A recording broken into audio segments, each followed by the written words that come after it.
సరే, లక్ష్మీదేవి ఫోటో తూర్పు దిక్కులో ఏర్పాటు చేసుకోండి. ఫోటో తూర్పు దిక్కులో ఉన్నప్పుడు ఆ తల్లి పడమర వైపు చూస్తూ ఉంటుంది. పడమర వైపు లక్ష్మీదేవి చూస్తూ ఉన్నట్లయితే సమస్త వాస్తు దోషాలను తొలగింపజేసుకొని చక్కటి శుభ ఫలితాలను సిద్ధింపజేసుకోవచ్చు. అదేవిధంగా లక్ష్మీదేవి ఫోటో దక్షిణం దిక్కు వైపు ఉండి ఆ తల్లి ఉత్తరం వైపు చూస్తూ ఉన్నట్లయితే సమస్త సంపదలు కలుగుతాయి. అనేక మార్గాల్లో ధన ఆదాయాన్ని పెంపొందింపజేసుకోవచ్చు. వృధా ఖర్చులు తగ్గిపోతాయి. మొండి బాకీలు తొందరగా వసూలవుతాయి. కాబట్టి ధనపరంగా విశేషమైన ప్రయోజనం కలగాలంటే లక్ష్మీదేవి ఫోటో దక్షిణ దిక్కులో ఉండి ఆ తల్లి ఉత్తర ముఖం వైపు చూడాలి.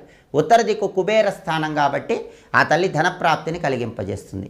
అలా కాకుండా లక్ష్మీదేవి ఫోటో ఉత్తర దిక్కు వైపు ఉండి ఆ తల్లి దక్షిణం వైపు చూస్తూ ఉంటే మనకు మోక్షం కలుగుతుంది. కాబట్టి మోక్షం కలగాలనుకున్న వాళ్ళు ఎవరైనా ఉత్తరం వైపు లక్ష్మీదేవి ఫోటో పెట్టి ఆ తల్లి దక్షిణం వైపు చూసేలాగా ఏర్పాటు చేసుకోండి.